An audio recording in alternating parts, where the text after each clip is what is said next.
Hey guys, so there's nothing worse than when you go to the hairdresser and you ask them for a trim and they end up cutting off like 10 times as much as you expected. Well, that's pretty much what I've gone and done up in here. Look at that. Complete carnage.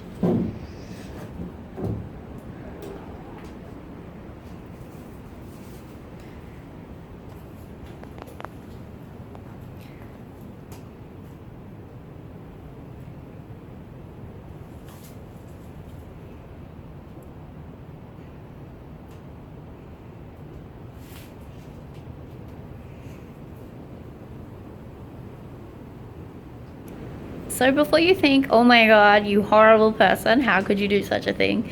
This is actually in their best interest to top them back this much right before spring. So you see this one here, this started getting really top heavy. Like, I cut a fair decent amount off.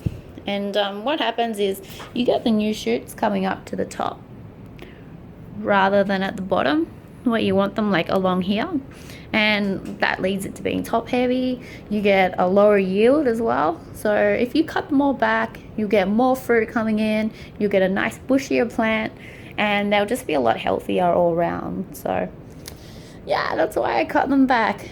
I tell you what, it took me a while to be able to build up the strength to cut such pretty plants back, but it's worth it in the end.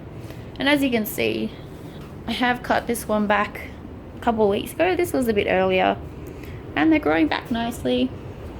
This one I only did like 2 weeks ago, and already you can see how many new shoots are coming up.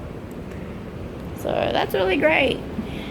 Even this, my RG lemon, this thing was like a little stump. There was nothing of it, and now we got all little new shoots coming up, and soon it'll be producing, maybe in like a month or so.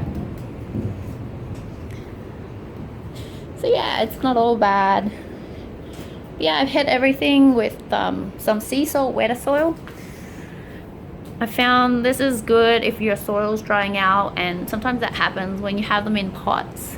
So I dug up the soil a little bit, put a little bit more new soil on, and I gave it a wet down with the soil wetter. And today I just gave more a little drink of some liquid potash.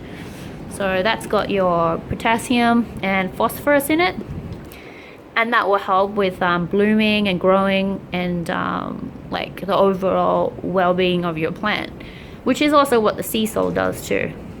So that will just give them a good little boost right before spring comes and we get new fruit coming up. So hopefully we get heaps of really nice chilies. That will be great. Yeah, that wind's really bad right now.